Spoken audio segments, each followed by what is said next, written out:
So, let's proceed sa ating pong pag-aaral ng salita po ng Diyos. Ang topic po natin na pinag-aaralan po natin ngayong pong buwan ng March ay patungkol po sa pag-aakay. Kasi ang sabi po ng Panginoon sa atin, utos ng Diyos sa church, is to go, therefore, and make disciples of all nations. So, gusto pala ng Panginoon na ang mga tao ay abutin natin at sila po ay gawin nating tagasunod ng ating Panginoong Hesus. So, to make disciple, there is a process para makapagbuo tayo ng disciple ng ating Panginoong Hesus. Yan po ay nagsisimula sa pag-aakay muna, pagkatapos aalagaan natin yung ating inakay, pagkatapos ay tuturuan natin sila, and then we will send them.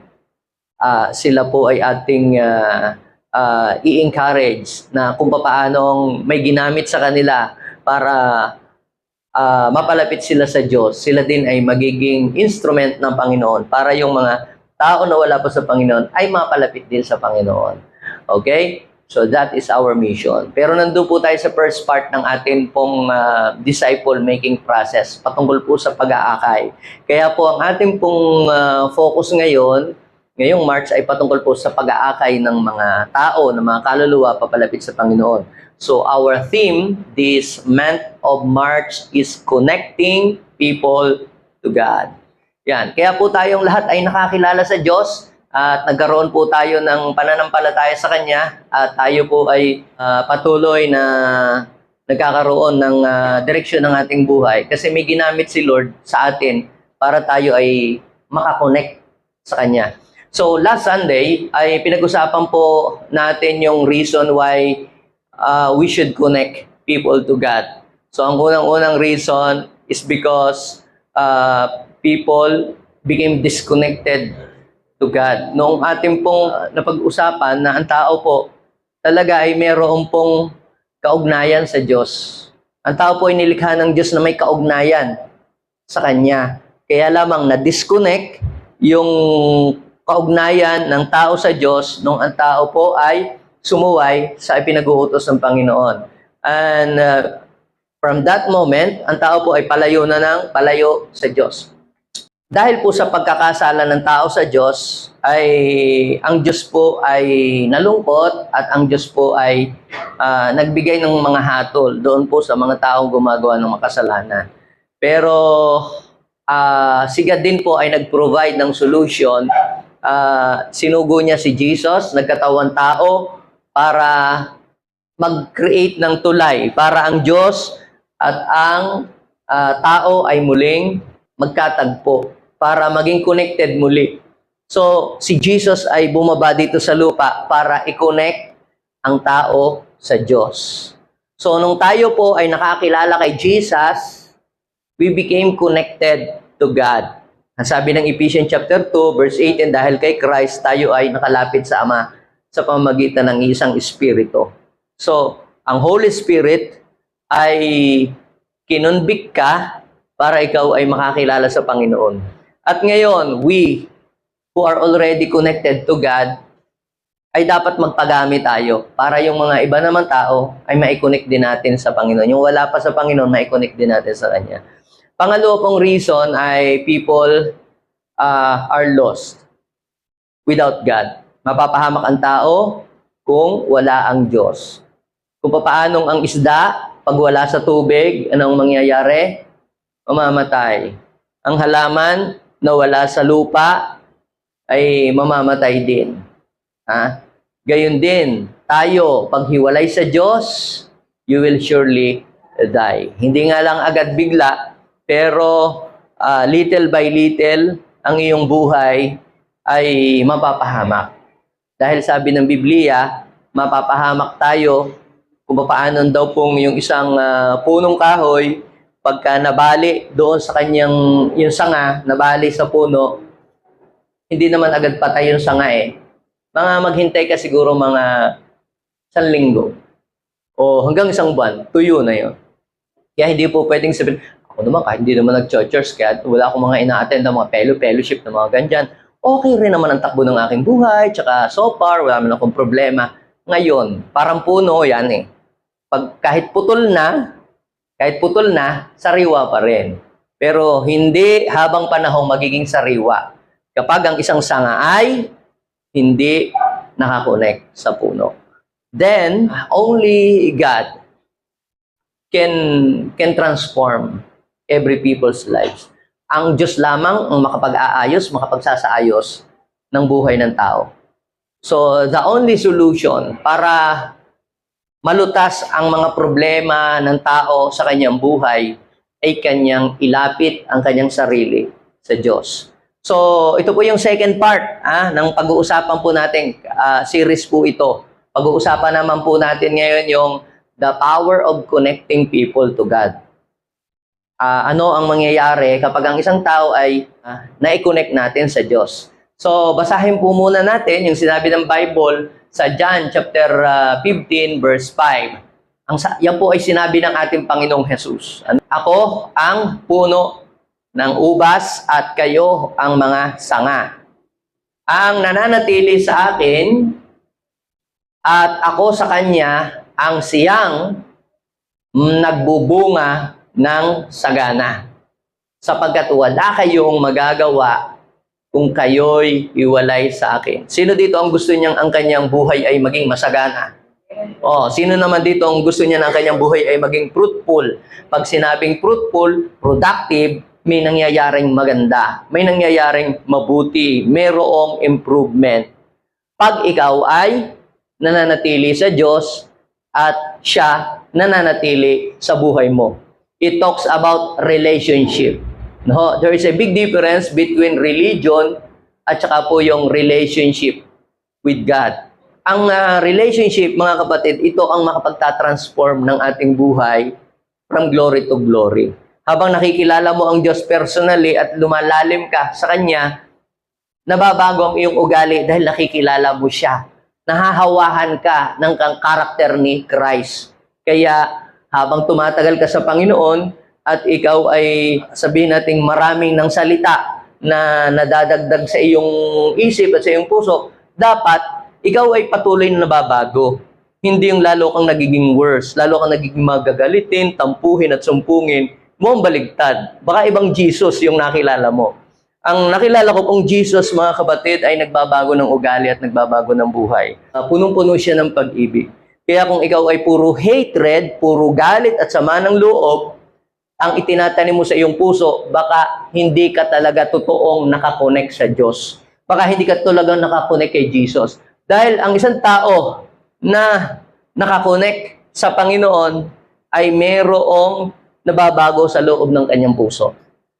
So sabi ng Bible, wala kayong magagawa kung kayo ay hiwalay sa akin. So ibig sabihin, kapag ang isang tao disconnected sa Diyos, kahit anong pagsisikap niya ang gawin sa kanyang buhay, na i-develop ang kanyang sarili, nothing will happen. Mauwi lang sa wala. Siguro mayroon pa rin improvement for a while, pero ano pa rin pasira pa din ang buhay. Sa pasama pa din ang buhay. Sapagkat, ang kasalanan po, yan ay may force. Yung force, hindi natin nakikita yan. Like a law of gravity. Kita nyo po, ang law of gravity, hindi natin ito kayang labanan. Bakit po? Hindi natin nakikita. Kita mo, lahat ng mabigat na ihahagis mo, yun ay babagsak at hihigupin ka pababa. Pero kailangan po, halimbawa itong iPad na ito, kung ito ay bibitawan ko, babagsak ito. Hindi siya lulutang. Pero the only way para ito ay manatiling nasa itaas, kinakailang hawakan ko ito. Pero kung ito ay bibitawan ko, ano mangyayari? Basag ito. Babagsak ito doon sa floor. Bakit? Dahil po sa law of gravity. Pero para ito ay naanditong nakataas, dapat may maghahawak dito. Do you get the point? Gusto mo ang buhay mo tumaas. Gusto mo ang buhay mo ay umangat. Dapat ang buhay mo ay hawak ng Diyos. Dahil pag hindi hawak ng Diyos ang iyong buhay, sabi ng Bible, wala kayong magagawa. So, kung paanong ang law of gravity ay hindi natin kayang kontrahin, gayon din mga kapatid, ang kasalanan ay may force na hindi natin kayang labanan, na tanging ang Diyos lamang ang makakatulong sa atin at siyang makapagbibigay sa atin ng tagumpay. may kapangyarihan ang pagkukonek o pagdadala ng mga tao sa Panginoon. Kapag ka po halimbawa ay nasira ang inyong pong sasakyan, saan ho ninyo dadalhin ang inyong sasakyan? Sa veterinaryo, tama? Halimbawa, nasira ang makina, ayaw umandar, maghahanap kayo ng veterinaryo at papaturukan ninyo yung inyong sasakyan, baka na virus. Gayon ho ba gayon? Hindi. Saan nyo dadalhin ang inyong sasakyan pag nasira? Saan? Sa mekaniko. Bakit? Kasi sila po ay expert pagdating sa mga makina at sa pag-aayos ng mga sasakyan. Ngayon naman, kapag ang nasira naman po ay ang inyo pong mga appliances, yung pong mga electronics na mga dekuryente, ay halimbawa ay nasunog o mga electric fan, yan po ay nasira, yung kagaya niyang mga speaker na ganyan, nasira, nagkaroon ng problema ang inyong mga components, ang inyong mga karaoke or sound system. Saan ninyo dadalhin? Saan? Sa electrician. Bakit po? Dahil sila po yung expert doon na mag-ayos. Pansinin ninyo, kapag nasira ang inyong gamit, hindi naman yan tatakbo doon sa mekanikong mag-isa eh. Yung sasakyan ninyo tumirik, pupunta ba? O sige, bahala ka. Pagamot mo yung sarili mo, pagawa mo. Walang ganon, di ba? Gayon din ang inyong appliances. Pag nasira, hindi naman yung pupunta mag-isa. Saan? Doon sa electrician na para gagawin. Kinakailangan mayroong magdala sa kanya para maayos siya. Nakuha niyo po. Ngayon naman, kapag ang isang tao ay nagkaroon ng problema,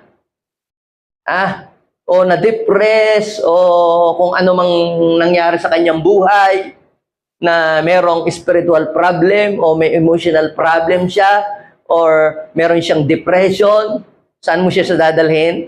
Kay Mang Kwek-Kweng, kay Aling Maming, papatawas mo. Alam niyo po, mga kapatid, kung tayo, alam natin pag nasira ang mga electronics, ay alam natin kung saan dadalhin. Pag nasira ang sasakyan, ang jeep, alam natin kung saan dadalhin. Dapat ang tao din, pag nagkaroon ng diferensya, ay dapat ay unang-una ilapit mo siya sa Panginoon. Yes, we need a doctor who will take care of our body para tayo ay check upin. Pero kinakailangan, higit sa lahat, ipakilala natin, i-introduce natin that our God is a great healer. Na ang doktor, ginagamit niya itong instrumento para check upin ka, pero ang tunay na magpapagaling sa iyo ay ang Panginoon. Amen? Gagamitin lang niya yung mga gamot. So, that is the reason why we must connect people to God. There is power in connecting people to God.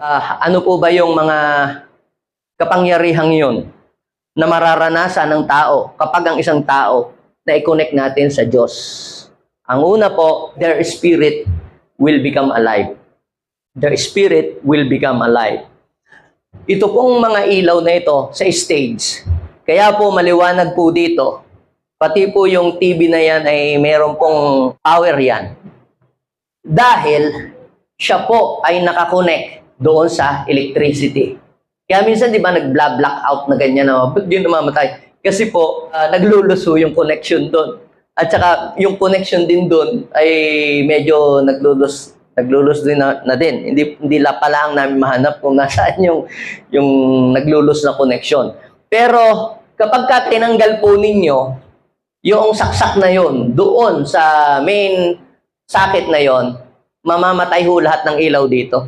Patay ho lahat yan. Kaya yan ay maliwanag at kaya yan ay nakapagbibigay sa atin ng serbisyo kasi nakakonect siya sa kuryente.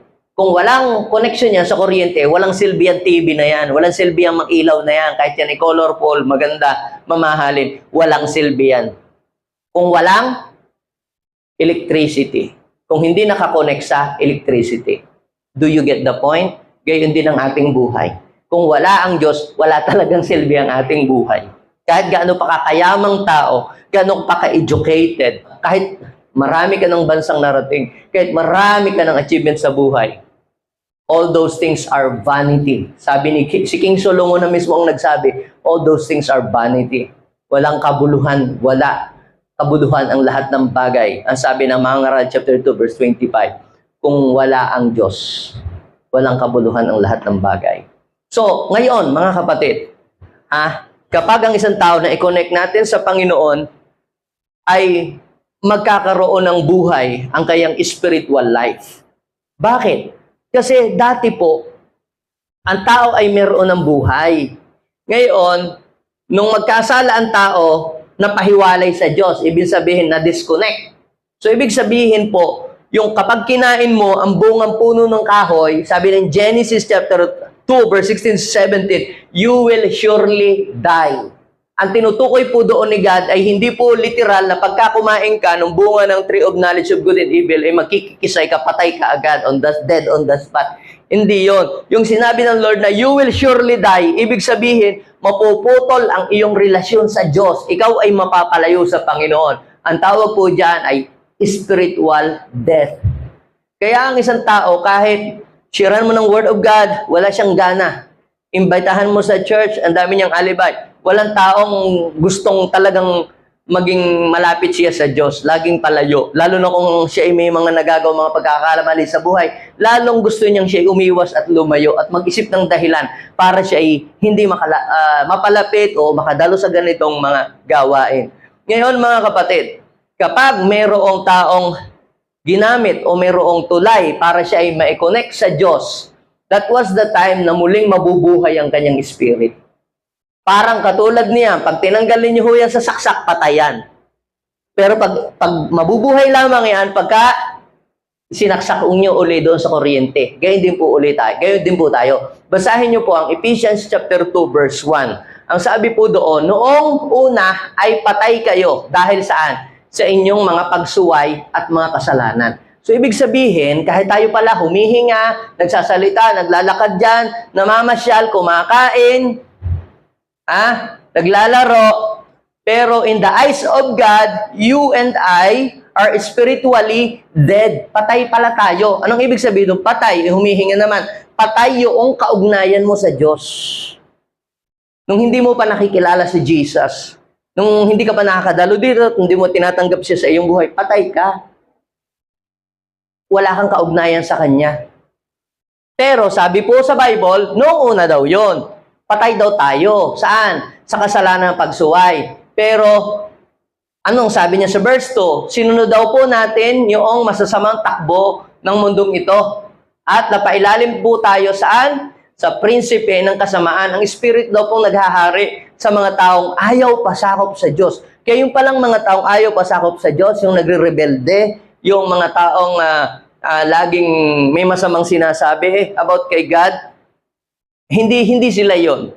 They are under the influence of demon spirit, the prince of the air, na siya pong kumukontrol, naglalagay ng hatred sa puso ng tao para siya ay magalit, kainis sa kanyang kapwa, at magtanim ng mga sama ng loob. Pagka ganyan ho, ang isang tao ay under the influence of prince of darkness. So malalaman mo naman yun eh. Kasi pag si Lord ang nakaka-impluensya sa iyo, puro love, understanding, di ba? Mercy, kindness. Pero pagka ibang espiritu na ang nagro-rule sa iyo, nako, gusto mo laging mag-explode, magalit, manisi at mga kung ano-ano. Because you are under the control of other spirit. There is other spirit na nagko-control sa iyo. At pag yun nag-explode, mahahawahan mo rin yung ibang mga taong nahasikan mo ng ganong po mga bagay. So, ngayon, anong kailangan mong gawin? Baka pagka ganoon, ikaw ay disconnected na sa Panginoon. Sabihin mo sa iyong katay, pag ikaw ay magagalitin na, siya, baka ikaw ay disconnected na sa Panginoon. Nakaka-connect, yung naglulus na ang iyong connection. Tingnan ninyo yung inyong cellphone, ha? Kahit, hindi, ako na may laging nasa church, ako na may humahayo, tsaka ako nasa mga cell group na mga ganyan. Nasubukan nyo na po ba na magsaksa kayo ng cellphone, naka-church, magdamag, pero hindi nag-charge? Nangyari sa inyo, no? Ako nangyari sa akin yun eh. Kaya ko, bakit empty pa rin? Naka-charge mo. Magdamag na ito, naka-charge. May problema ho sa connection. Kaya pag ikaw ay nagiging carnal na, naging negative na ang iyong mga sinasabi, negative thought na, nagtatanim ka na ng hinanakit, bukid, sama ng loob, baka ikaw ay naglulos ng iyong connection. Dahil hindi na puro, hindi na pure yung iyong nasasagap, iba na. Pero pagka ang connection mo sa Diyos ay tama, kasi mo, puro love, puro pagpapasensya, puro pag-ibig, at puro pagpapatawad. Kaya sabihin mo sa iyong katabi, check your connection. Yan, baka naglulus na ang iyong connection. So, ngayon, pag tingnan natin po yung verse 6, basahin po natin sa 4 at saka 6, verse 4 at saka 6. Sabi doon, subalit napakasagana ng habag ng Diyos at napakadakila ng pag-ibig niya sa atin. Kita ninyo po, ang pag-ibig ng Diyos sa atin, kahit tayo marereklamo, masama ang ating ugali, tayo ay makasalanan, tayo ay kanyang minahal, tayo ay kanyang inibig at kanya daw pong pinatawad. Sabi po doon sa verse 5, tayo ay binuhay niyang kasama ni Kristo. Ikaw ay binuhay. Ibig sabihin paano ka nabuhay? Nung ikaw ay makakonect sa Diyos. So, noong unay tayo'y patay pa dahil sa ating pagsuway. Naligtas nga kayo dahil sa kanyang kagandahang loob. Naligtas tayo dahil sa kagandahang loob ng Panginoon. Dahil sa ating pakikipag-isa kay Kristo. So, kailan ka na i-connect sa Diyos? Noong may mag-share sa iyo ng Word of God, naintindihan mo ang salita ng Diyos na ipinapangaral, at lumapit ka sa Panginoon ng buong puso, pinagsisihan mo ang iyong mga kasalanan, kinonfess mo ang iyong mga pagkakamali sa buhay, at binuksan mo ang iyong puso, tinanggap mo si Jesus as your Lord and personal Savior, at hiniling mo na ikaw ay pagharian niya ang buhay mo. Yun po, nagsimula na muli ang inyong sarili na i-connect po sa Diyos. Hindi ko alam kung kailan yun nangyari. Ikaw ang makakaalam nun sa iyong sarili. Kaya, malaramdaman mo yon na merong kakaibang nangyayari sa iyong buhay. Nagkakaroon ka ng thirstiness and hungerness. Parang sarap umattend sa church. Tapos, papatugtog ka ng mga worship song, gusto mo makarinig ng mga preaching, tapos yung mga quotation sa Bible, parang nagugustuhan mo na siya. Ibig sabihin, yung iyong espiritu ay nauuhaw sa mga bagay na may kinalaman sa Diyos. Kasi, dati naman, hindi naman kagayon. Dati naman, ayaw ko, mga churches, mga ganyan. Kalukuhan lang yan. Bible, wala sa akin yung mga ganyan. Pero ngayon, nagkakaroon ka ng uhaw. Parang ang sarap makinig ng salita ng Diyos. Tapos, dati naman nun, hindi ka naman nagdadasal ka na sa Panginoon. Dati nun, puro mga worldly lang ang mga pinakikinggan mo. Ngayon, ikaw ay gustong-gusto mo nang makinig ng mga worship song. At pag naririnig mo yung worship song, nare-revive ka, lumalakas ka, at ang iyong spirit ay nagkakaroon ito ng sigla. Ibig sabihin, buhay ang iyong espiritu pag gano'n.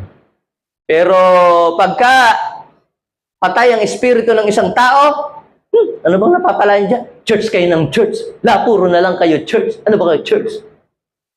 Pagka ang mga taong patay ang espiritu ng Diyos, at may nakikita silang mga taong punta ng punta sa church, sasabihin, lagi na lang church ng church. Pero yung mga taong laging nasa sabungan, araw-araw nasa tungitan, hindi nila pinapansin yun.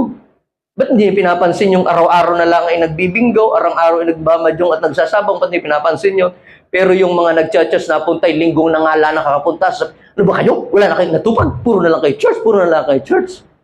Anong gusto ninyo? Pagpalitin natin, lagi na tayong nasa sabungan. Siyempre, tayo'y nakakilala sa Diyos. Kaya ang isang taong kumikilala sa Diyos, anong expectation mo? Saan yan pupunta? Sa church. Kasi, na-connect na ang kanyang puso, isip, espiritu sa Diyos. Kaya yan, laging sa church. Sa church gustong pumunta. Pero kung yan ay patay, sa diskuhan niya, sa beer house, sa Kasi patay ang kanyang espiritu. Nagigis niyo po? Kung kayo ay may anak, gustong pupunta, daddy, kami may practice daw sa church. Mami, kami may worship, may gathering. Kami po ay merong mga activities sa church. Magagalit ka. Puro ka na lang church. Puro ka lang church. Kasi, na-connect na siya sa Diyos. Kaya iba na ang kanyang gustong laging puntahan sa church na. Eh kung yan ay disconnected, ay, meron daw kaming inuman doon. Pupunta ko doon. Ay, meron daw kami doon, disco. Ay, pupunta doon. Bakit siya doon pupunta? Kasi, hindi naman siya connected sa Diyos. Patay siya. Nagigets niyo po? Kaya kung yung anak ay gusto ay papunta sa church, ang punta, ibig sabihin yan, yung isa sa sign, na yan ay nakakonect sa Diyos. Pero kung yan ay hindi nakakonect sa Diyos, nako, ang hirap gisingin, ang hirap papuntahin sa church, ang daming dahilan, ang daming katuwiran. Disconnected kasi siya. Kaya kayo ng mga narito ngayon, praise God, na-connect tayo sa Panginoon. Amen? At ibig sabihin, ikaw ay binuhay. Binuhay ka ng Diyos. Buhay ka na ngayon. Ang dami diyang naglalakad. Pero sila ay patay. Patay ang kaugnayan sa Diyos. Pero ikaw na nandirito, I believe buhay ang iyong kaugnayan sa Diyos. So sabi tayo daw ay binuhay. At dahil sa ating pakikipag-isa kay Kristo Jesus, tayo'y muling binuhay na kasama niya upang mamunong kasama niya sa kalangitan. So, ibig sabihin, hindi ka lang talaga basta binuhay ang iyong spiritual. Gusto din ng Panginoon, maghari kang kasama niya doon sa kalangitan. Amen? Yon ang una. That is the power of connecting people to God. Mabubuhay lamang ang spiritual life ng isang tao kapag dinala mo siya kay Lord. So, pangalawa po, ay they will experience the power of God. They will experience the power of God. Mararanasan ng mga tao ang kapangyarihan ng Diyos kapag ang mga tao ay dinala natin sa Kanya. Okay? Ang host na disconnected sa main source of water. So, sino nasubukan yung magdilig kayo ng halaman o kaya maglinis kayo ng sasakyan? Yan. Ngayon, kung yung pong host ay disconnected doon sa mga pinaka-main deposit ng water, kahit anong pihit mo doon sa gripo, ba't ayaw sumirit ang tubig? Ba't ayaw lumabas? Bagong-bago itong hose na ito. Bakit walang tubig? Tingnan mo, baka hindi naman connect doon sa tangke. Gayon din po ang buhay ng tao. Kahit anong gawin niya sa kanyang buhay, kahit anong pagsisikap, kahit anong hangad niya na magtagumpay, bakit parang ang kanyang buhay hindi pa rin maging successful? Bakit? Check yourself, baka hindi ka naman talaga nakakonect. Ginagawa, pwede ka rin naman magtagumpay sa sarili mong lakas. Yun nga lang, hindi sustainable. Magtatagumpay kang minsan, pero lamang sa sunog, sa talo. Bakit? Hindi mo kasi kayang i-sustain. Habang nagtatagumpay din naman kasi, ang buhay ng tao ay nadami din ang mga pagsubok, nadami din ang problema. Ngayon, kung wala kang lakas para harapin ang mga bagay na yon, hindi ka makakasurvive. Kaya si Paul mismo ang may sabi, I can do all things through Christ who give me strength. Yun ang sabi ng Philippians chapter 4 verse 13. They will experience the power of God. Kapag ang tao, ikinonect natin sa Diyos. So, mararanasan lang ng tao ang kapangyarihan ng Diyos sa buhay niya kapag sila ay dinala natin sa Panginoon. Alam niyo po, noong una ay hindi ko po gusto naman na mag-attend sa mga ganito mga church. Kasi parang napaka-boring na dumalo sa church. Nung kami po inapunta na sa Batangas, nag-aaral na po ako ng college, yung pong aking pinsan ay in-invite po ako, yung kapatid ng aking ama na panganay na babae, siya po nag-church. Sabi ko, Leo, attend tayo sa church. Ako naman naka-attend ng minsan ay una, sobrang tagal. Pangalawa ay nakakainip.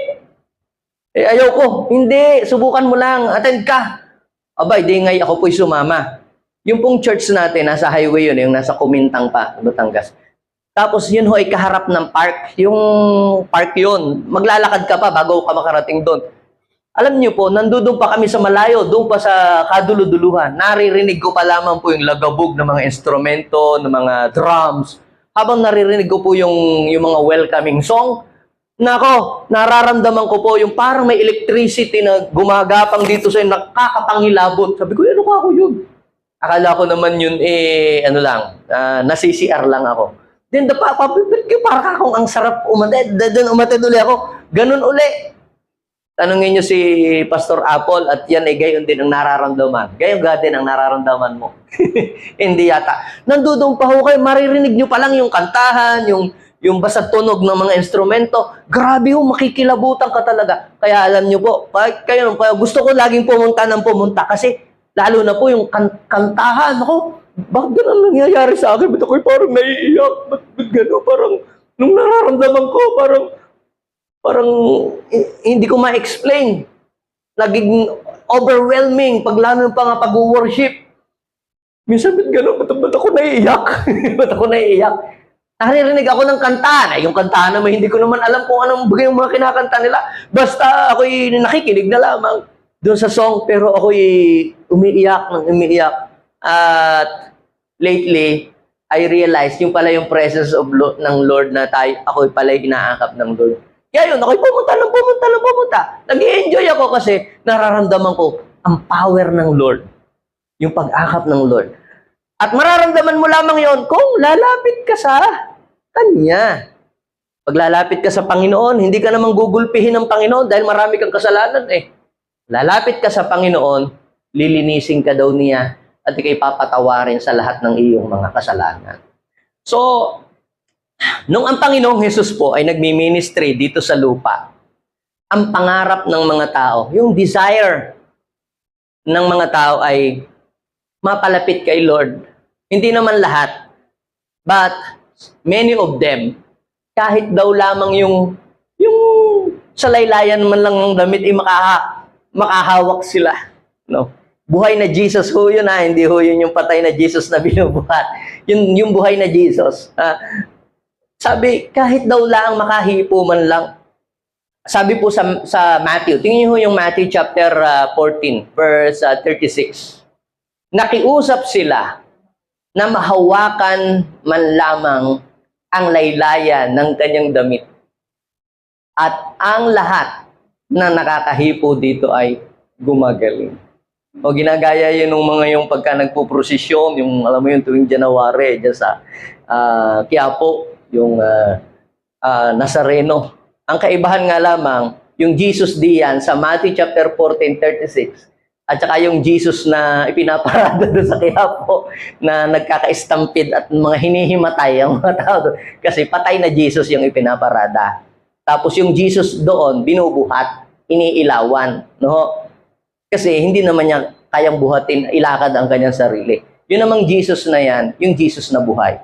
So, if you want to experience the real power of God sa buhay mo, kumunik ka sa Jesus na buhay. Amen? Sabihin mo sa iyong katabi, doon ka kumunik sa Jesus na buhay. At yung Jesus na buhay, yun yung nagligtas ng iyong buhay. Paano ako makakakonek sa Kanya? Pumasok ka sa iyong silid. Di ba sabi, ikaw ay manalangin sa Diyos na hindi mo nakikita. At ikaw ay kikilusan. Ikaw ay pagpapalain ng iyong Diyos Amang hindi mo nakikita, pero nakakakita siya sa iyo. So, today, anywhere, you can connect with Him through prayer. Kahit nga ikay nasa sasakyan pwede kang kumunik. Nagdadrive, Lord, Holy Spirit, touch me, guide me. I love you, Lord. Mamaya mapipil mo, parang kinikilabutan. Tapos magpapatugtog ko pa ng worship song. Tapos yung isip mo ay i-connect mo dun sa pag-worship. Mamaya mapipil mo dun sa sasakyan, kikilabutan ka na ang presence of God. Mararamdaman mo na. That is the power of God. Nasubukan ko, nagdadrive ako, ako'y umiiyak, ako'y nakikinig ng mga song. At nasubukan ko din naman, nagdadrive tulog. Yun, ako'y nabunggo. So, ano pong ibig sabihin, mga kapatid? Para maranasan natin ang power ng Lord, ay dapat kukonek tayo sa Kanya. Yun lang po ang tanging paraan. Kaya mapalad tayo, yung tayo minamimilit sa atin, minsan tamad tayong bumangon, ayaw nating pumunta sa church. Bakit ba lagi na lang? Naalala ko yung sabi nung isang misis sa kanyang asawa, gising na. Pupunta na tayo sa church. Bakit ba lagi mo na akong gustong papuntahin sa church? Kailangan natin kumunik kay God. Kayo na lang. Dito na lang ako sa bahay. Bakit ba gusto mo ako laging papuntahin sa church? Sabi nung kanyang misis, because you are the pastor of the church. Alam mo, alam niyo po, joke lang naman ho yun. Pero alam niyo po ba na may mga times na parang ang bigat ng katawan natin, parang we are not feeling well, napupunta tayo sa church. Alam niyo, kaya tayo dapat talagang pumunta tayo sa church pag tayo nakakaramdam ng gayon. Kasi lobat na tayo. Hindi naman laging ikaw ay excited na pupunta sa church eh. May panahon ikaw ay puyat, sinong gayon. Wala kang tulog. Wala kang tulog, tapos pupunta sa church. Pero kailangan nating pumunta dahil alam natin, pag tayo ay nasa church, ang ating espiritu nare-recharge, lumalakas. Amen? At nagkakaroon tayo ng sigla.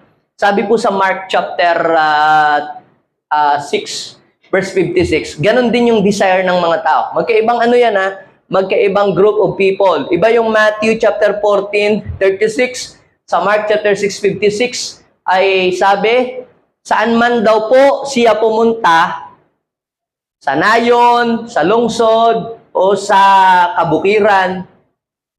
Now, listen. Hindi po mahalaga kung ang inyong church ay nasa city, kung ang inyong church ay nasa villages, o nasa barangay, o sa bahay ginaganap. Dahil saan mang nandun ang inyong church, pupuntahan nyo ng Panginoon. Do you believe that?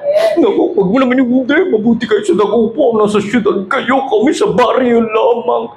Sabi sa Bible, pinupuntahan ng Diyos. Yan man ay barangay, yan man ay nayon, yan man ay villages, yan man ay bukid, yan man ay bundok. So, agad daw po na inilalapit sa Kanya. Yan daw pong mga may karamdaman, at pinakikiusap sa Kanya na pahawakan man lang nila ang laylayan ng Kanyang damit. At ang lahat daw po ng makakahawak niyon ay gumagaling. Ibig sabihin, something great is going to happen. Kapag ikaw ay nakakonect kay Lord, kumunik ka sa Panginoon. Kaya, isang dikit mo lang kay Lord. Ano man ang problema mo, pinagdadaanan mo, yan man ay sakit, o yan man ay bagay na hindi maayos sa iyong buhay, basta't kumunik ka sa Panginoon, yung power ni God mag-o-operate yun sa buhay mo. At kung may kailangang ayusin sa buhay mo, yung kapangyarihan ng Diyos, yun ang siyang mag-o-operate sa iyo.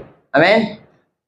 May kwento ho dyan sa Mark chapter 5, verse 27 hanggang 30, just read for yourself. Ang story kasi ngayon, nung si Jesus po ay na-invite sa bahay ni Jairus para yung kanya pong anak ipag-pray na namatay na pala, hindi niya alam. Yung isang babae na matagal dinudugo, I think siya po ay 12 taon na mayroong bleeding na tulo ng tulo ang dugo niya. At marami na daw po siyang naubos na pera sa pagpapagamot pero hindi siya gumaling.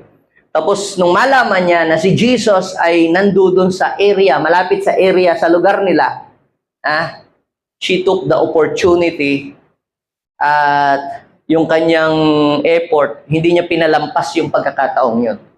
Try to imagine that, yung ikaw mauubusan ka na ng dugo at ikaw ay nanghihina.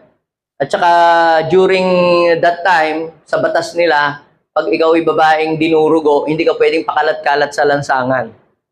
May parusa yon. Okay? Parang yung babae na hindi nakabalot ang mukha, may parusa din yun. Yung ganun din, yung babae na pagka dinudugo, hindi ka pwedeng pakalat-kalat. So, ngayon, nung nandun siya sa lugar kung saan dumadaan si Jesus, nakipagsiksikan ba naman siya doon sa mga tao? Yung talagang buong lakas niya, buong pwersa niyang natitira pa para siya ay makakonect kay Jesus. Sabi kasi niya, mahipo ko lang ang laylaya ng damit ni Jesus, ako ay gagaling na. Gagaling na ako. So, ang sabi po doon sa 28, 29, 30, pagkahipo niya ng damit ni Jesus, yung laylaya ng kanyang damit, immediately, nawala po yung sakit niya. Yung bleeding biglang huminto. Ibig sabihin, dumaloy ang kapangyarihan ng Diyos sa kanyang buhay. At ang sabi sa Bible, naramdaman ni Jesus na may kapangyarihan. Doon sa 30, may kapangyarihang lumabas mula sa kanya. So, ibig sabihin, nare-release lang ang power ng Lord sa buhay ng tao kapag ang tao ay kumonek sa Diyos. Parang ang electricity, nare-release lang ang electricity papunta sa ilaw kapag yung ilaw na i-connect sa kuryente. Gayon din naman ikaw. Gusto mong maranasan ang power ng Lord? Wala, ano man yung problema mo, ano man pinagdadaanan mo, sakit man yan, depression man yan, weakness man yan, or affliction, or anything, o anumang sakit, o kami nanghihina, just connect yourself to Him.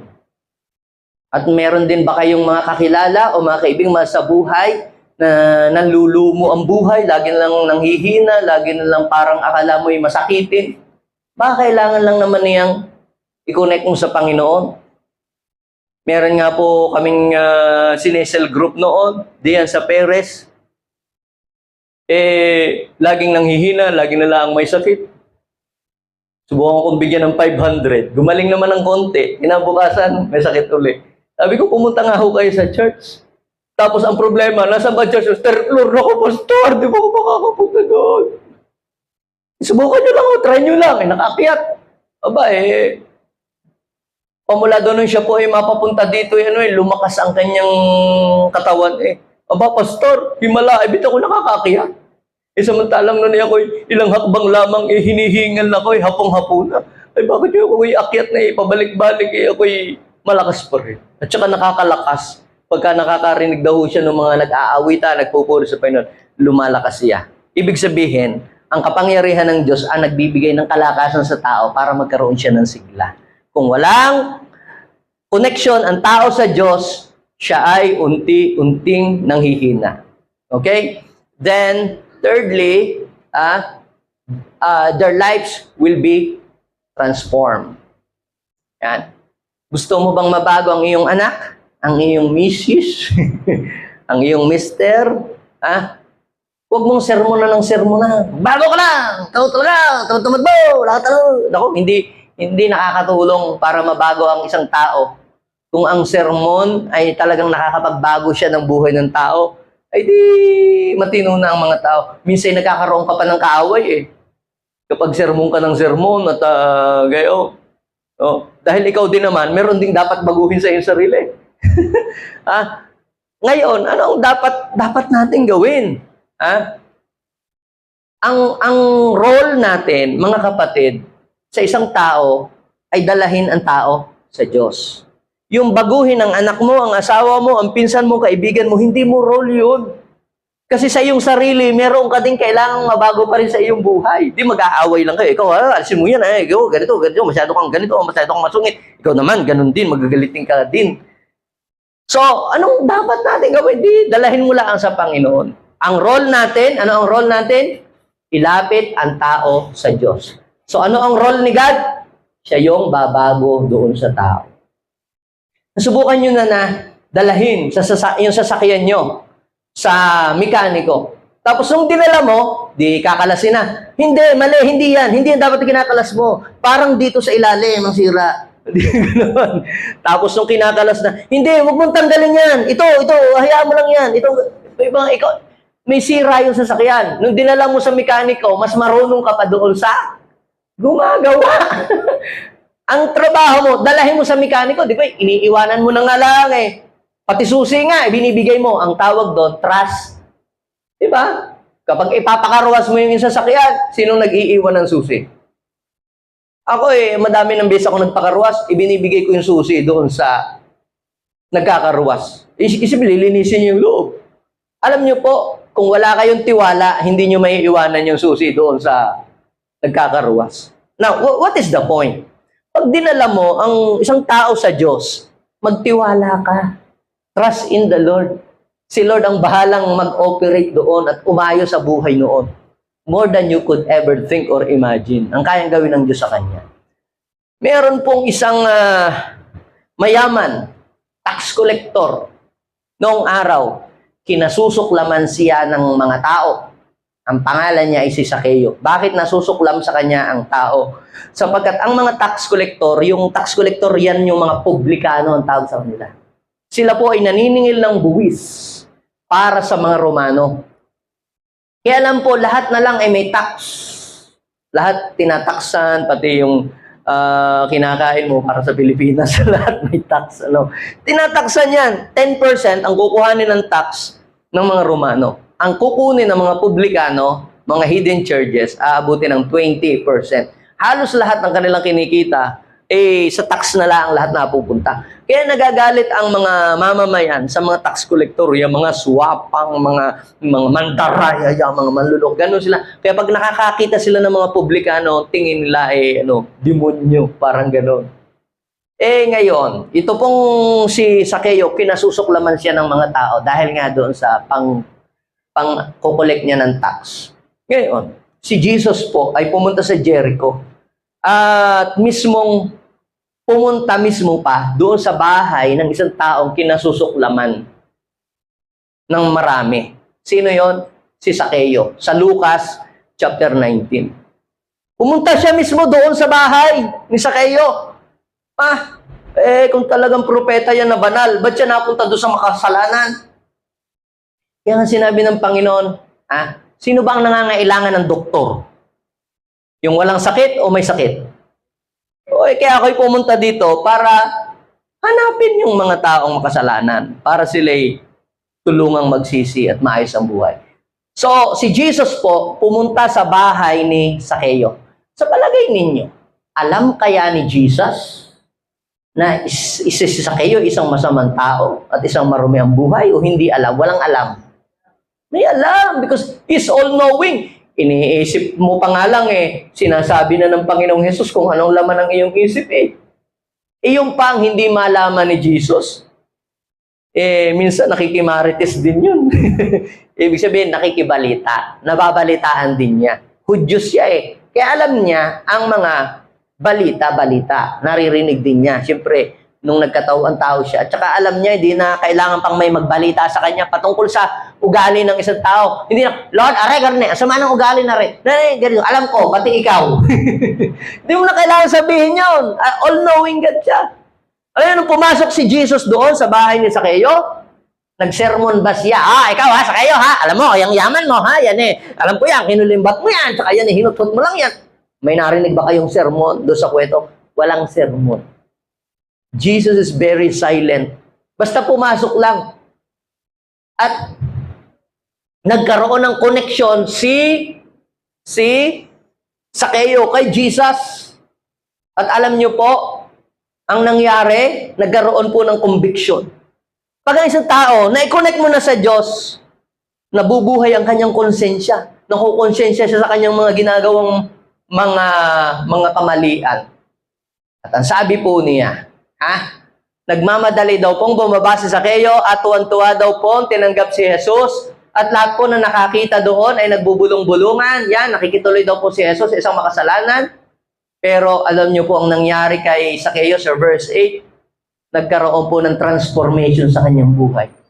Yan pong verse 7 and verse 8, walang sermonan dyan. Walang sermonan. May husgahan lang. Hinuhusgahan ng mga kapitbahay ang buhay ni Sakeo.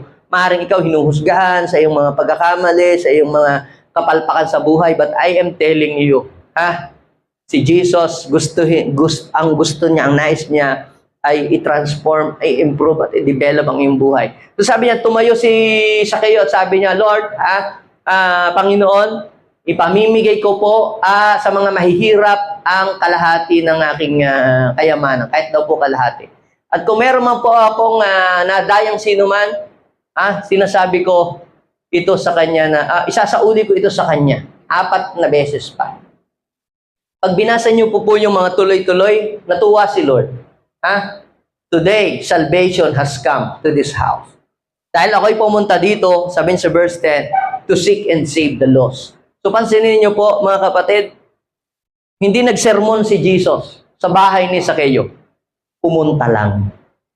Kaya sabihin mo sa iyong katabi, kung pagod ka ng magsermon, dalahin mo na lang kay Lord. Hayaan mo lang si Lord ang umayo sa kanya. Tatamaan din niya ng kilos ng Panginoon, ng presence of God. At pag nakita mong may nagbabago na, unti-unting may pagbabago na, umpisa lang yan. Huwag naman ganun. Pakitang tao lang yan, kunyari lang. Huwag ganun. Faith mo nga, desire mo nga, tapos ngayon, nung gumagawa ng bago, negatibo ka pa din. Dapat po ay maging positibo ang ating kaisipan. Ang gawin lang natin, i-connect natin yung mga tao sa Diyos at yung Diyos, hayaan nating bumago sa buhay ng mga taong inilalapit natin sa Panginoon. Minsan, hindi naman isang attend is not enough. One attend is not enough. Parang pag-gym yan. Sino dito na nag-gym na? Ikaw, dami mo nang kinaing mga pots, ang bilbil mo, parang rice terrace ng ganyan, tapos gusto mong isang pagbuhat ng gym, maging 6 packet lang dito ang abs mo. Hindi, walang ganun. It takes time. Gayon din yung pagka magpapatanggal kayo ng mga peka sa mukha, di ba? Maraming session yan. Maraming session. Yun nga wag na lang, baka mapahiya eh. Magpapatanggal ng sa kilikila eh. Ilang session, babalik ka daw. At pagbububunutin yung mga tatanggalin daw, hindi kaya ng isang session. Ba't kailangan bumalik? Gayon din ang buhay natin. Kailangan mo laging bumalik sa church, bumalik sa iyong prayer room, bumalik lagi sa iyong devotion, para para magpabago ng buhay mo sa Diyos. Sa ating paglapit sa Diyos, ilang porsyento na kaya ang nag-improve ng ating buhay? Kaya tuloy lamang. May improvement kang makikita. Huwag kang mag-expect agad na lalaki ang iyong muscle kung 2 beses ka palang pumunta sa gym. Yung anak mo, sinasabi mo, ano ba? Church ka ng church. Ba't ganyan ka pa rin? Masyado ka namang nagmamadali. Hayaan mo lang. Ilapit kay Lord. At yan ay titino din niya. Basta nalapit na kay Lord. Ikaw ba? Pag nag-gym, ano ka ba? 3 buwan ka na nag-gym. Wala ka namang kung nakikitang muscle sa iyo. May bilbil ka pa rin. Diba? Ganon din yun pagpunta sa church. Kaya wag ninyong sisihin yung, mga church ka ng church, tapos ganyan ka pa rin. Magaling at napunta sa church. Baka kung hindi, baka maghalob na ang balat sa tinalupan. At least, pag napunta na sa church, meron ng kaliwanagan ng isip, papunta na yan sa pagbabago. Papunta na yan sa pag-ayos. Amen? Kasi tumungtong na sa presence ni Lord Di paayos na yan ang paayos. Amen? So, yan mga kapatid. Ang pang-apat na power of connecting people to God is they will see great things that God will do. Sabi ng 1 Corinthians 2:9, hindi pa nakikita ng mata, hindi pa naririnig ng tenga, at hindi pa rin sumasagi sa isip ng tao ang inihanda ng Diyos sa mga taong umiibig sa Kanya. May inihanda pala ang Diyos. Pero para makita at maranasan ng mga tao yung mga dakilang bagay na inihanda sa Kanya, dapat siya'y i-connect sa Diyos. 1 Corinthians 2:9. Dapat i-connect siya sa Diyos. At pag na-i-connect siya sa Diyos, doon pa lamang niya makikita yung halaga, yung ganda ng plano ng Diyos para sa kanyang buhay. So, dito gusto niyang makita ang mga magagandang plano ng Diyos para sa kanyang buhay, mga dakilang bagay. Hindi mo makikita yung mga dakilang plano, dakilang bagay na inihanda ng Diyos kung disconnected ka sa Kanya. Jeremiah 29:11, for I know the plans I have for you, plan to prosper you and not to harm you, to give you a future and a hope. Akala ko ba magandang plano ng Diyos? Ba't ganito? Ang tanong, kumusta ka ba? Ikaw ba'y nakakonect sa Kanya o naka-inline ba ang buhay mo? Hindi nga malayo nga ako sa Kanya. Huwag kang mag-expect na yung plano ng Diyos ang mangyayari sa iyo. Yung plano ng kaaway ang mangyayari sa iyo pag ikaw ay disconnected. Pero pag connected ka sa Panginoon, yung plano niya ang siyang mangyayari sa buhay. Amen? Palabakan natin si Lord. Sabi sa John chapter 3, verse 3, unless a man be born again, he cannot see the kingdom of God. Pag sinabi po nating born again, kasi di ba, reconnect. Alam mo yung salitang, it means to reconnect. Reconnect, kasi dati namang nakakonect na. Natanggal nga lang. Yung born again, naisilang ka na physically, but kailangan mong ipanganak spiritually. May 2 klase ng kapanganakan. No? Yung physical, natural birth. Yung natural birth, tayong lahat naka-experience nun. Kaya ka nga, kabilang ka sa mga tao dito sa lipunan. Kasi, ipinanganak ka sa Pilipinas. Kung ikaw ay pinanak sa Amerika, ikaw ay magiging American citizen. Pero pinanganak ka sa Pilipinas, ikaw ay Philippine citizen. Pero para ikaw ay maging heavenly citizen, you must be born again. Pag sabi born again, it means born from above. Paano ba nangyayari yon? Being born again is not a religion. It is a personal experience of a person who turned away from his sin. Na siya'y nagsisi at nagbalik loob sa Diyos. At tinanggap si Jesus sa kanyang puso. Ang tawag doon na born again. Isinila ang kanyang espiritu. Na-connect sa Diyos. Yun yun. Kaya sabi ni Jesus, si Jesus mismo po ang may sabi niyan, hindi si Paul, hindi si John. Jesus replied, "Verily, verily, I tell you, no one can see the kingdom of God unless they are born again." Ibig sabihin, kingdom of God. Hindi mo daw makikita ang kaharian ng Diyos. Alam niyo po ba, napakaganda ng plano ng Diyos sa kanyang kaharian para sa iyo. Napakaganda ng ang gaganda ng inihanda ng Diyos. Parang ikaw na tatay, wala kang planong pangit para sa iyong anak. Hindi ka nagplano ng kasamaan. Diba? Lahat magaganda. Pero unless na ikaw ay kumonek, hindi mo makikita yon, hindi mo mararanasan yon. Pero kung isang lalaki, ang pangalan niya po ay si Philip, siya po ay alagad ni John the Baptist. Ngayon, nag-testify siya. Sabi niya, narito ang kordero ng Diyos na nag-aalis ng kasalanan ng sanlibutan. Pagkarinig ni Philip, sumunod siya kay Jesus. So, bakit nakakonect si Philip kay Jesus? Dahil kay John the Baptist. Dahil sa kanyang preaching, pinakilala niya si Jesus. Ngayon, nung makilala ni Philip si Jesus, kasi tinanong niya, Lord, saan po ang inyong bahay? Pumunta siya sa bahay ni Jesus. At nung siya ay pumunta doon, napil niya ang presence of God. Pag-alis niya, ang una niyang pinuntahan, ang kanyang best friend. Ang kanyang best friend, ang pangalan si Nathaniel. Si Nathaniel po ay sinabihan ni Philip na sabi niya, natagpuan ko na si Christ, nakilala ko si Jesus, yung sinasabi sa Bible na magliligtas sa atin sa mga kasalanan. Hindi nga. Meron bang mabuti na magagaling sa Nazareth, mga luko ang mga tao doon. Sabi niya, come and see. Basta tingnan mo lang, sumama ka lang sa akin. At nung papalapit si Nathaniel, papalapit pa lang sa kanya narito ang isang lalaking hindi man daraya at hindi man luloko. Ay, paano niyo po ako nakilala? Kita niyo. Sabi mo, bago ka pa tinawag ni Philip, nakita na kita sa ilalim ng puno ng fig tree. Ay, Lord, kayo nga po. Namamangha ka na ngayon. Yan pa lang ha, ang nakita mo. Pero ang sabi niya sa John chapter 1, verse 51, at sinabi niya sa kanya, pakatandaan mo, makikita ninyong bukas ang langit at ang mga anghel ng Diyos ay manhig-manaog sa kinaroroonan ng anak ng tao. Saan daw nag-aakyat baba ang anghel? Kung nasaan si Jesus, merong anghel na akyat baba. Ibig sabihin, kung anong request sa langit, napunta kay Jesus.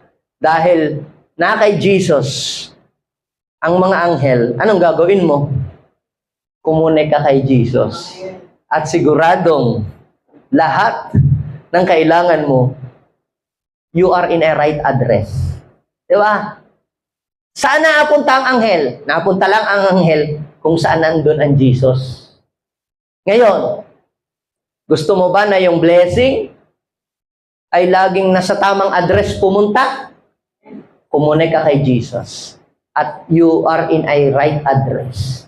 Pag i-deliver ang blessing, sa iyo matatanggap mo.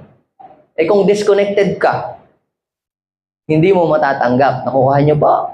Subukan nyo nang magpadala ng pag-deliver. Ay, mali. Hindi ko napalitan ng ng address. Doon na, papunta sa ibang lugar. Hindi ka naman doon nakatira.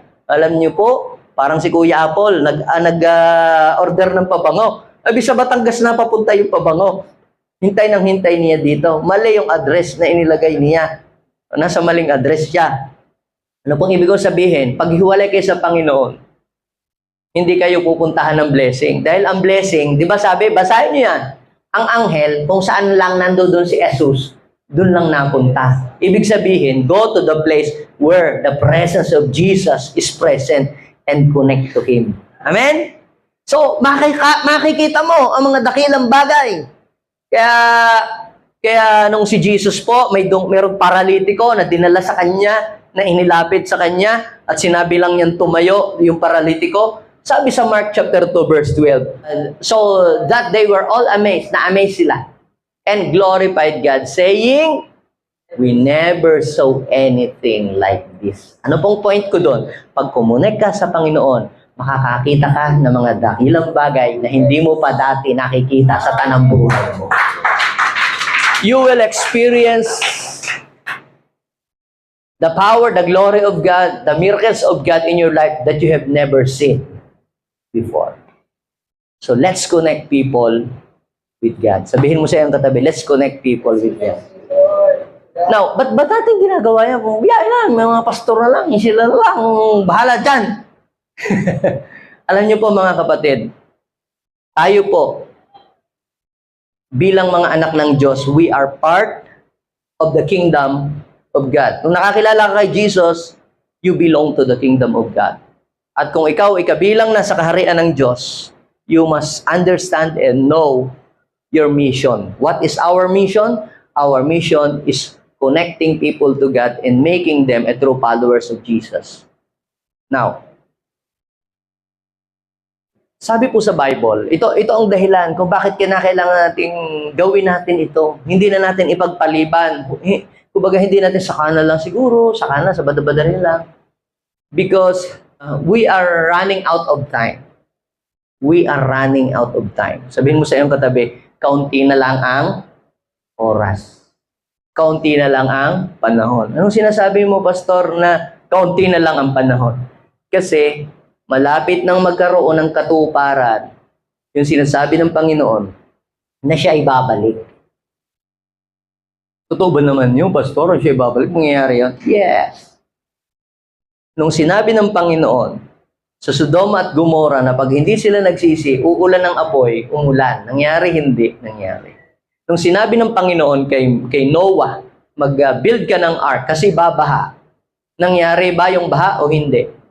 Tinatawanan siya ng mga tao, paano naman magkakabaha? Ay, gumagawa ng bundok si Lolong Noe, anang ng bangka ay nasa bundok. Sa paano palulutangin yan?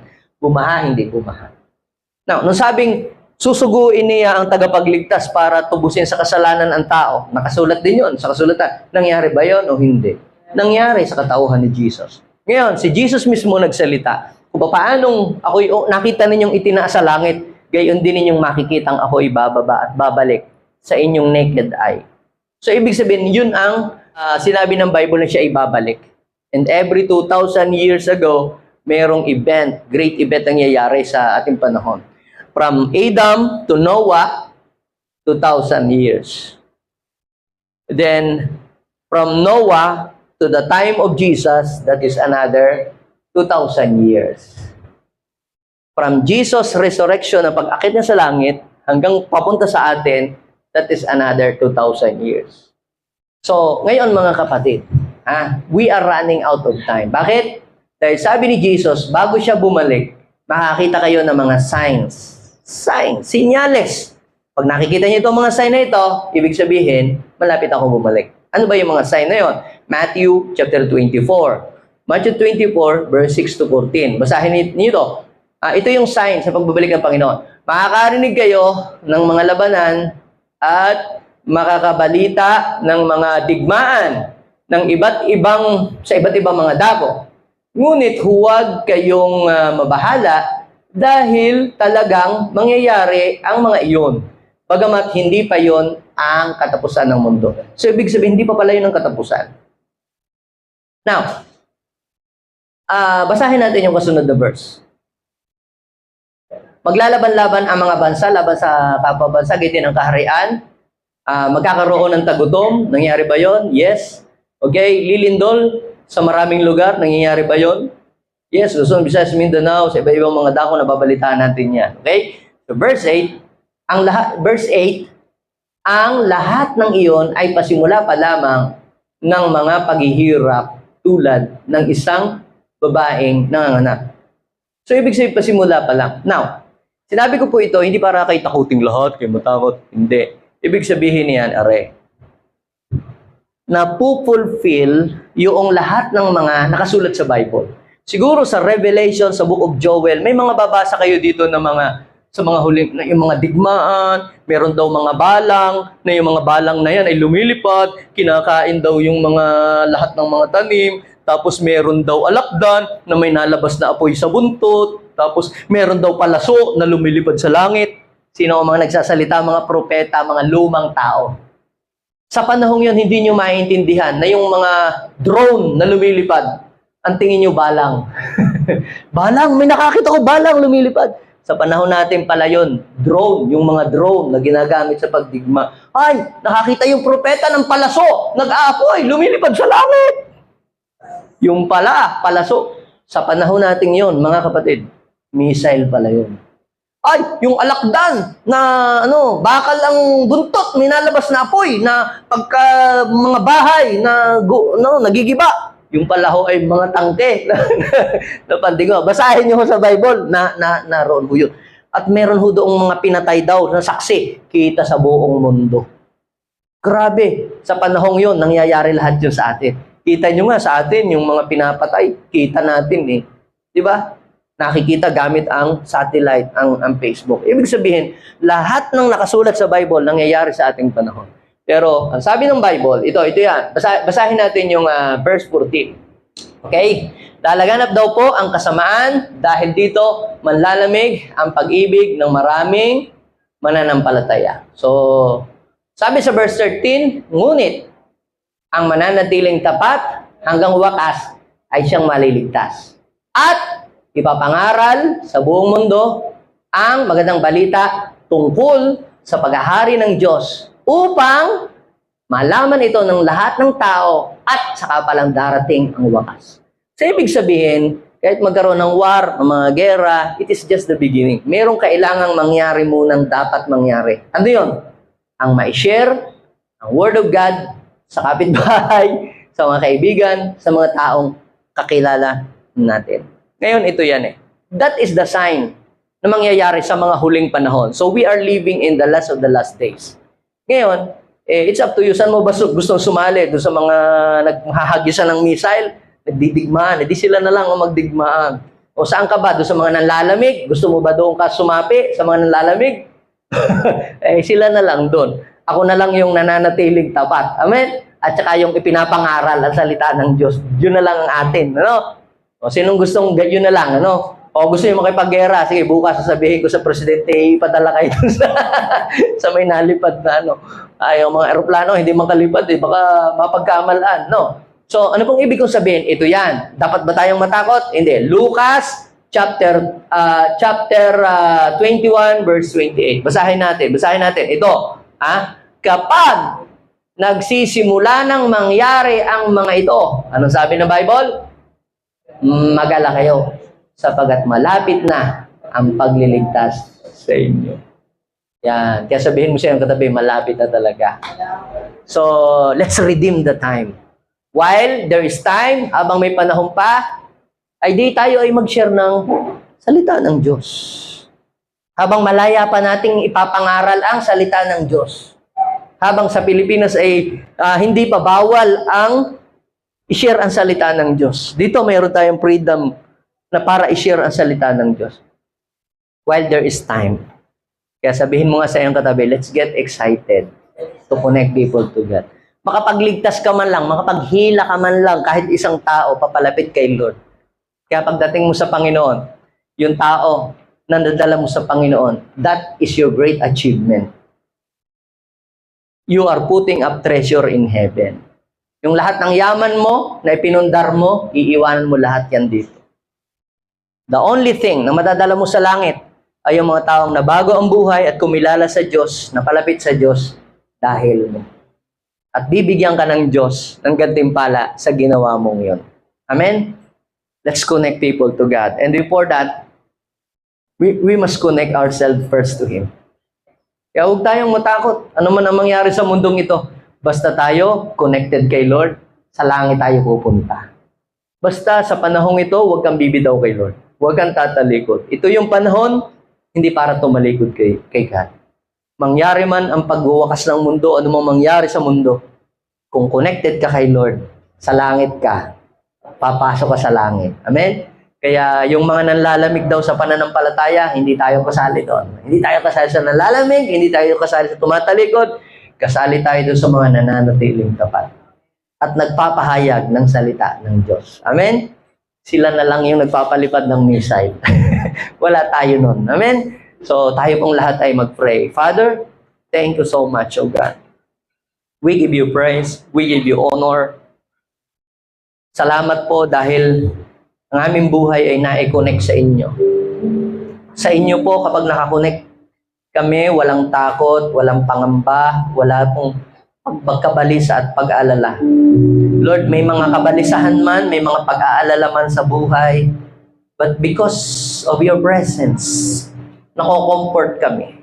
Yung mga salita mo ang nagpapalakas sa aming buhay. Yes, may mga pagsubok sa mundong ito, maraming mga kung ano-anong mga balita, maraming mga digmaan, maraming mga calamities. Nakakatakot naman talaga, Lord eh. Pero God, walang ibang lugar na pinakamainam at pinakamagandang puntahan sa panahong ito kundi magtiwala sa iyo. Kundi manahan at manalig lang sa iyo, Lord. Kami po ay lumalapit sa inyo. Kayo lang ang aming pag-asa. Kayo lamang ang pwede naming sandalan. Kayo lamang ang pwede po naming tawagan na makakatulong sa amin. Lord, kayo po ang may kontrol ng panahon, ng oras, ng sitwasyon. God, we come to you, Lord, sa oras na ito. Nagpapakumbaba po kami.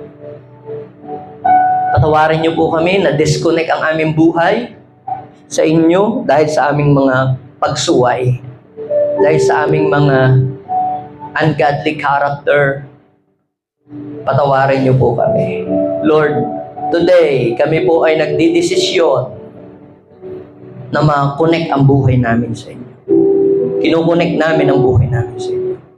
At hindi lang kami ang makukonect sa inyo. Lord, hahanap din kami ng mga tao na wala pa sa iyo para ma-connect din namin sila sa iyo. Father God, right now, we surrender ourselves. Lagyan natin ating kamay sa ating puso. Suko natin ating buhay sa Kanya.